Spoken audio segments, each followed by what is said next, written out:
I'm back, baby.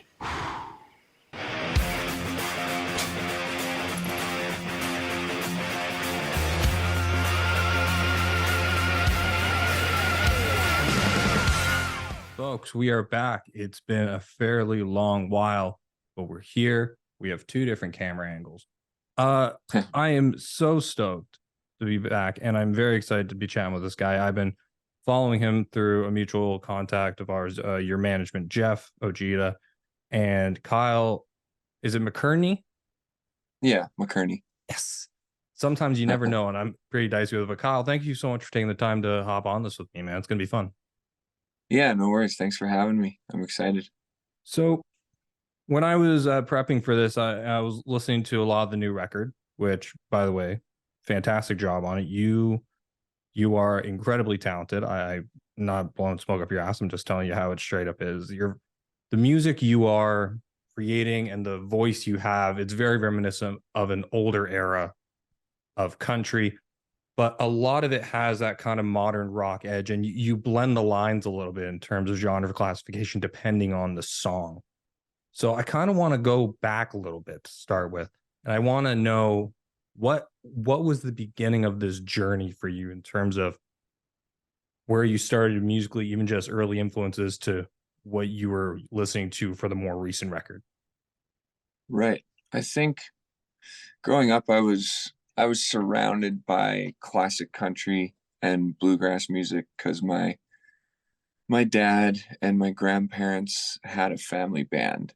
And so anytime we were together, which was a lot because my dad and his two sisters, they hung out all the time. They were quite close when we were all young kids. And so I had, a slew of cousins. I think there was 12 of us, and we were always together. And at these functions, birthday parties, hangout sessions, whatever they were, there was always guitars and banjos out, and the kids would run around screaming and playing and fighting, and the grown-ups would drink and play songs and sing together. So that's kind of the first memories, is my grandma and grandpa singing Johnny Cash covers and Merle Haggard and old Western songs too, like lots of Jim and Jesse and lots of Loretta Lynn, and George Jones was a big one.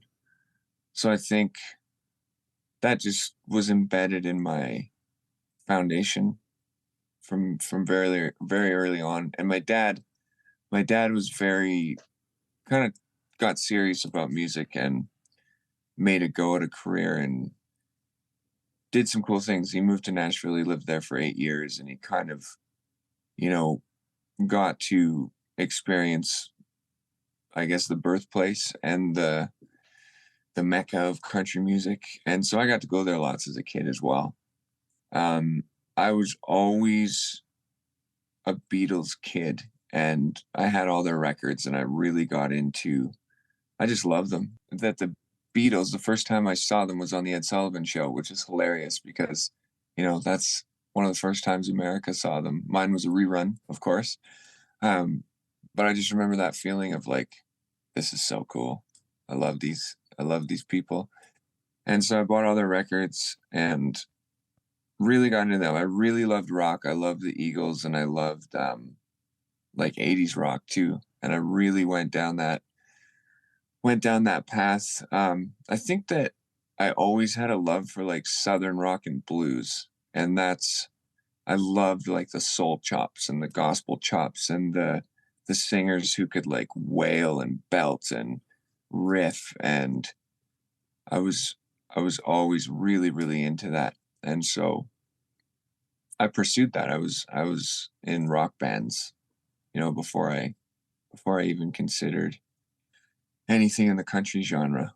But I think as I got older, it started to seep and it started to, show itself. And I was writing all these songs on the sidelines while I was doing, rock and pop. And I was like, I don't know if these are good songs, but I love them a lot and they mean a lot to me. So that's kind of the I guess, the origin story of what I'm doing now.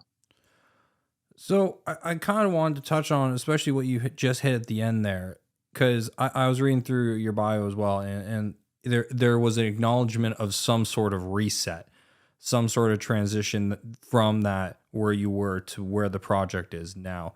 And was it your love and your growing up involved in that traditional kind of country sense that started seeping through, blending with your developed love of Southern rock? Or do you think it was something else as well? Because that seems to be a good chunk of it. But I'm just curious if there was any other factor involved. There was actually it was kind of the chase. So I was doing rock and roll, and we had a top 30 kind of radio success in Canada. So we got to meet all these industry people and started getting attention and got to kind of go through the ranks that way. And I was always a big fan of Brian House, the producer, and he had a song on the radio when I was young, "Look Out Below" with his band Closure, and I just loved that song, and it kind of just showed me his mind and how good he was at writing and how good he was at producing, and I always kind of knew that I wanted to work with him, and then I got to, and Brian and I, we worked on the rock stuff and trying to get it signed in the U.S. and it never really worked out because rock was at a tough point. That kind of rock was at a tough point then, and it was kind of transitioning to a different sound, and we weren't going to be successful in that. So we started writing more pop focused songs, and we started, chasing that. And so I had a band called The New Electric and produced and kind of co-wrote with Brian, and we had a top 20 hit in Canada. And we went on tour with Nick Carter, and we went on tour with all the pop, Canadian pop acts, and did that whole thing. And I think that for me, it was just always so what's the word? It was always so unstable for me because I always felt like I had to, come up with a hit or do what was next. And I felt like if I didn't, that I would, disappear because that industry is very come and go, in and out. And, we were doing kind of big numbers, and it took a long time for us to get in, people to recognize and come to a show because that's just how the pop game is. And eventually we kind of made another transition, and we started working with Steve Kosmeniak, who's Dua Lipa's producer and a very, very brilliant guy. He taught me a lot about authenticity and about kind of delving into what's primal for you. And we made another kind of pop project called Crowns. And that project did well. It was, got a lot of attention from the industry. It was actually Scooter Braun was going to sign that band, and we were supposed to go to Coachella and showcase at his property there. And our manager sent the passports to book the flights, and he saw our age, and he said that, yeah, it wasn't going to happen because of that. And that was just such a strike to the heart at the time because I wanted all that stuff so bad, or I thought I did. And then I think our record deal that we had with Network Records just kind of went south, and we got, they weren't going to exercise the next option. We weren't going to get to make another record. And this opportunity came to play guitar on the Queen musical "We Will Rock You." My friend Russell Broom was putting that, the music side of that show together for the Queen crew, and he asked me if I wanted to do it, and I was like, I need a break anyway. I need to get out of this, but I need to work. I have a family, so so I took that gig, and I felt like I was just done. I didn't want to do that. It didn't feel good. I didn't want to do it anymore. It was all just like, you know, so many trials and I guess what you'd call failures. I don't see them as failures. I just see them as like, the journey. And I was just needed a break. So I took that gig and I toured for 6 months, did 120 shows across North America with that show. And I just thought I was going to quit, but I kept writing songs on that tour. And I think that was kind of the transition that you're asking is, I quit and came back and it's like, what if we record these songs? And my wife Sarah was like really supportive and kind of, pushed me to do it. So that was that Down Home record, my first record. I think something you touched on somewhat more in the middle, especially when you switched to the producer that, and I his forget his name off the top of my head, but it was the one that talked to you about the authenticity aspect when it comes to artistry.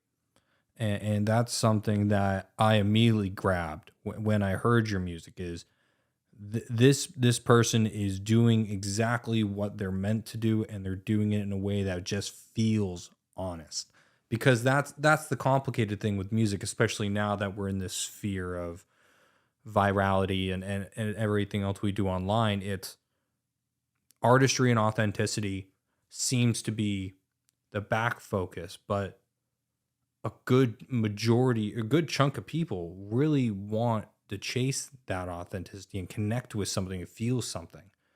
And that's why I also wanted to ask about your approach to songwriting because a lot of what you cover is clearly based from your personal life or some sort of aspect of your life or your journey. And you have a very almost like a heart on your sleeve kind of approach to it, at least from the perspective I got from listening through some of the stuff. Is that kind of where you pull stuff from, or are you pulling things from other places? Thank you. Appreciate you saying that. I think that, yeah, when I write, I I kind of try and let songs happen. I mean, there's stories inside all of us and accessing them is something from the subconscious and something from the soul. And the further I delve anyway into just letting those things surface and those feelings and thoughts, perspectives, I think that it comes from inside me, but the closer you get to true authenticity, I think it's very connective and it comes from inside of all of us and it's what connects us. There's only so many stories and we all have seen a piece of them at some point in our lives and can connect with ideas and those sorts of feelings. And I think that I try and draw on honest thoughts and you know really really true feelings and ideas, the way I feel about things and the world and sometimes when a story's heavy, like I wrote this song a little while ago. I was just watching my friend go through like a divorce and having to leave the house and rent a place now and only gets to see his kids. It's shared custody kind of thing, and a story like that is heavy and it kind of rings some bells for of my story when I was a kid. And so I wrote a song about it because it affected me. So that's another thing is when heavy things happen to people that you love and they affect you, it's juice for a good song for sure. My follow-up to that is when we go from the songwriting, then the next step comes the live performance of said piece. And when you're performing a piece of music, especially something that has a very heavy emotional baggage attached to it, whether it's for yourself, for your friend, or something that really makes you feel, when you perform these songs on stage, where does your mind go to, and the emotional conveyal or the emotional conveying in the live performance, where does that kind of go for you? I think for me, I don't think I try not to think as much as possible when I'm performing live. When I'm performing live, I'm just existing and just, you know, being a trying to be a conduit between the story and the feeling and the audience. And so I I don't think as much as possible and I just do. And I think that is where I've found the most honesty and connectivity for sure when I'm playing live. With the with writing these kinds of songs and then performing them, and I completely get where your mind goes, where you're just living in the moment, you're breathing in the experience, Yeah. you're being that connection point between the art and the audience, which it's a very profound way of looking at it, actually. And I'm curious though, when you do finish writing those songs, and then especially when you record it and release them on a record like this, do you feel some semblance of relief at all, or some acknowledgement of that's now out of me, or something along those lines? I see what you mean. Yeah. Um, I would say that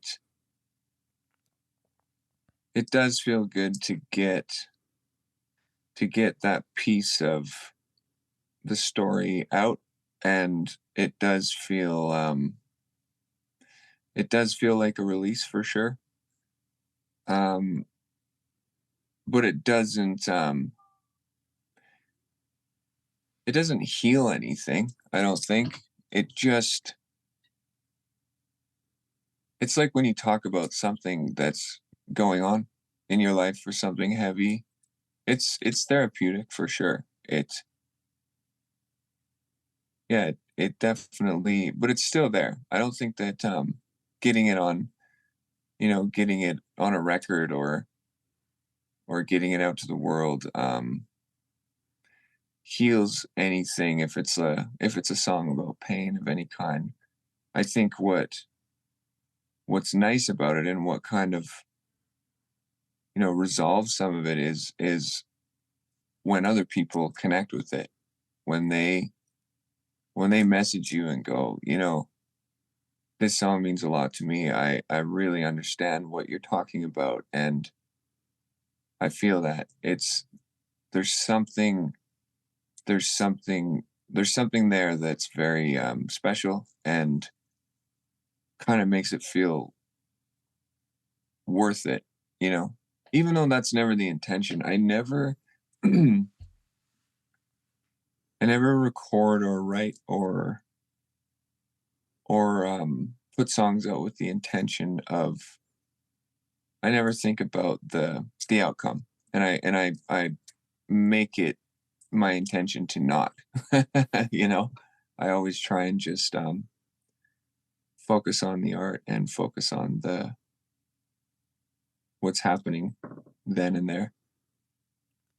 And that's honestly the way that I wish more artists in this industry approached the art, and because it's such a true thing what you're saying, that you really need to be that authentic version of yourself when you're putting out there. And the other thing that I love is that you're not focusing on what the outcome is going to be. Oh, this could hit radio, this could sync, this could hit great so and so here. Which the thing is, you're getting a lot of these things now, but it's evident why you're getting a lot of these things is because people see the authenticity of what you're doing and the connection of what you're doing. Uh, one couple other things I want to talk to you about, and especially when we're talking about the live aspect, you've had quite a resume building list come together since you've kind of taken this project and it's getting to the point where it is now. Is there Was there goals that were made for certain acts that you supported, or is it more just things kind of showed up? And then the follow up to that is, what is the dream, kind of the white whale of support slots for Kyle? Yeah, I don't think that, to answer your first question, I don't think there was ever really a plan. We were just kind of, things just came, and we decided if we wanted to do it or not. And lots of them were just like no brainers, like, yeah, I would love to do that and go play. And I like to play, so I'm so easy that way. I'm just like, yep, we'll take it. And even the simple things still, like we played a gig at kind of a private function for my one of my pals the other day on his property, and we were playing on the shop floor. And it was great. And we're playing, Oxford Stomp opening for the Black Crows, and it was great too. I don't know, they kind of they're all the same. I think a standout was playing the Saddle Dome. We played with Darius Rucker and the Reclaws, and just it was a cool experience because I didn't know how my stuff would translate in a stadium. I wondered if it would, because it's very acoustic driven, and I wondered if that would translate and if the energy would be okay, if the people would feel it, and if I would feel them because they're so far away. And it was great. It shocked me, and that's a nice feeling sometimes. Um, the white whale, I would love to. Chris Stapleton's one of my heroes, and I just connected with his From A Room records a lot, and Chris. There's just something about it. I discovered Chris late, like after everyone else, and he kind of introduced me to that whole genre of roots Americana, and in a sense gave me permission to do all of this, gave me the confidence to be like, you know what, I can just belt and wail and sing and do what I do, what I love to hear, what I love to feel when I'm singing, and do it with this country music backing me up, and it's okay. And so I think that if I ever got to tour, meet Chris, that would be really cool for me. I honestly did think you would be a phenomenal support for Chris Stapleton when I was listening to your record, because I imagined his show, because I've seen some footage from his live show, and it has such a unique energy to it, and I get a very kind of, not similar in terms of like the same kind of energy, but a unique energy that would be complementary to his, and I think that package would be just sensational. And I truly, truly hope it happens. I really do, man. That'd be so sick. Yeah. But Kyle, I think we're gonna wrap this up here. But thank you so much for taking the time. I just want to ask what's next for you in your world and all your crazy adventures you got going on. We're I'm working on new material, so I'm writing a lot right now, and I thought, yeah, I was gonna take a break from writing and just focus on playing live for a bit. But I've just been, I don't know, just when songs are there, you gotta you gotta write them. And there's been a lot lately, so I'm excited about some of the new music that I have, happening. Um, Really excited to make a third record, so I'm kind of making plans for that. I don't know when it'll be, but I want to give myself the time to to really dive in and do a deep dive and do the best record I can. And just gonna I think we're gonna tour a bit this fall, and then we're gonna play all next year, just like pretty solidly, just play live a lot. We're going to Germany in September to play Reaper Bomb Festival. We want to try and get back to, get to the UK next year a couple times, and yeah, that's kind of the focus. I want to try and get over there and meet some of those audiences. I think they would like my stuff. Wants to make music and play shows. Sounds exactly right where you should be, my friend. Exactly right where you should be.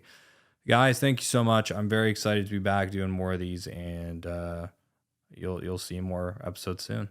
Take it easy. Peace. Awesome.